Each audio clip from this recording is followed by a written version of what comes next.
Dorothy and the Wizard of Oz, Part 2. I just got back from the gym, so I'm a little sweaty and gross. I'm gonna go ahead and tell you right now that at the end of this 60-page chunk, they have not made it to Oz. The letter at the beginning said that we'd be hearing from a lot of our old friends, including Ozma, so I have to assume we'll get there eventually. Where we left off, our crew was falling through the sky after an earthquake, and they come upon this glass city with 6 glass suns of different colors. They eventually start falling very slowly. This is kind of a low gravity type zone, and there's a pretty great line here. Dorothy sighed and commenced to breathe easier. She began to realize that death was not in store for her after all, but that she had merely started upon another adventure, which promised to be just as queer and unusual as were those she had before encountered. I mean, when people are quoting from The Wizard of Oz, they never get to book 4, but I feel like she began to realize that death was not in store for her after all, but that she had merely started upon another adventure.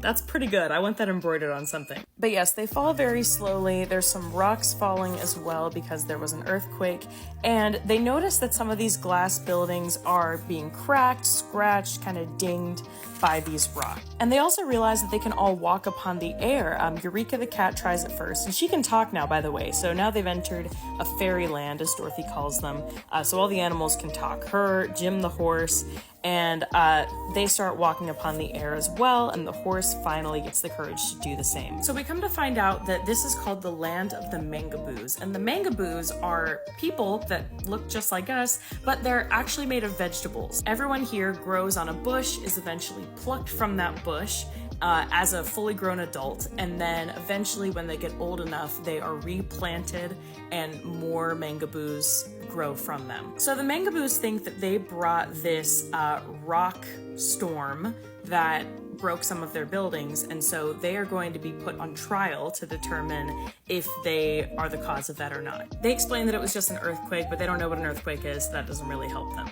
I feel like Dorothy's whole storyline in Out of Oz must have pulled from this book a lot, because after she winds up in Oz after the 1906 San Francisco earthquake, she is put on trial for the death of the Wicked Witch of the East. But it's interesting because obviously in this case they're not in Oz. So they're brought before the sorcerer to determine if they are in fact guilty, and this sorcerer looks pretty terrifying. Let me see if I can get to the picture. Okay, he's made of thorns. Now, just as they are about to be sentenced, because they do determine that they are at fault here, the wizard shows up in his hot air balloon. And the Prince of the Mangaboos is a little suspicious at this, because the sorcerer said that there would be no more rains of rock or people or anything, and then the wizard shows up. So they're like, you're wrong. The wizard sees this confrontation happening and is like, oh, I'm a way better wizard than he is a sorcerer. A good wizard is worth 3 sorcerers. So they go into a little magic competition to see who's better at their job. The sorcerer causes all of this music to happen as if it's coming from bells, but there aren't any bells in sight. But the Mangaboos aren't really impressed because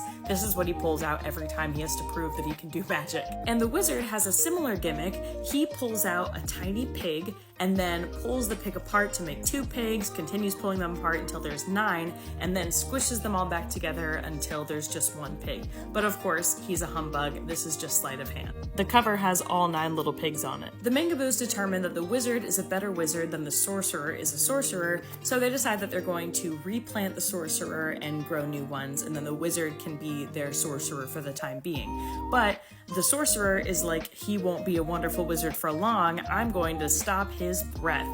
And he says it's going to take 5 minutes and he's going to make the wizard stop breathing. And this seems to be working. Over the next few minutes, the wizard does start to experience some difficulty breathing, but he has spent his time pushing knives together to make a sword, kind of the same way he pushed the pigs together.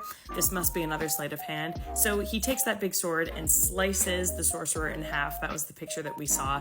And inside, he doesn't have guts. It looks like he's a vegetable. It looks like the inside of a plant. However, the prince is determined that he does not like these outsiders here, so he takes them all through the garden and is walking them towards these clinging vines that will crush and consume them, so they will be destroyed. And through the garden, they see all these different Mangaboo people being grown. So I don't know if you can tell in there, but there's like little babies growing in these plants.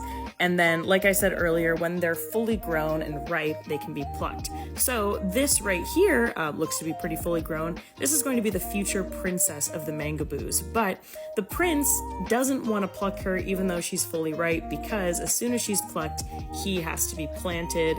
But because they're going to be getting destroyed, Dorothy and the wizard determine that, you know what, we think the princess is ready and he's just stalling. Maybe she will treat us a little bit better than he will. So they decide to pluck the princess. She scolds the prince for leaving her so long. She says she's been ready for about a week.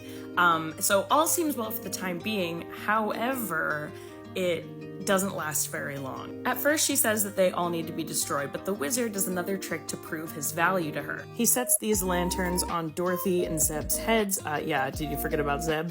And then shows them fire, and he also pours some kerosene on the floor and lights that, and they're shocked by this. They've never seen light that wasn't created by their glass, colorful suns before. So they, of course, say that he's a wizard, that he can stay until another sorcerer is grown. Also tells the princess of the Mangaboos that if her advisors told her the truth, then they should be able to walk through this puddle of fire without being harmed. But as each of them is sent through, they all wither in the fire and have to be replanted. So the wizard is in fact able to prove himself.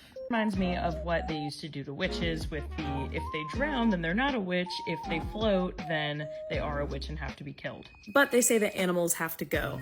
So even though they try to stall for a couple days, eventually, while everyone is sleeping and the animals are playing together in their own room of the sorcerer's house, the Mangaboos come with sort of branches that have thorns all over them, kind of like spears, and start herding them towards this black pit on the edge of their kingdom that leads into a mountain. Eureka the kitten is able to get away and warn Dorothy, and then Dorothy brings the wizard and Zeb, but they all end up just getting herded into this black pit, and they stack a bunch of big glass rocks to block them in, so they're sort of stuck there. And that is where we're going to leave off today, with all of our characters trapped in this black pit in the mountain. So see you tomorrow for part 3.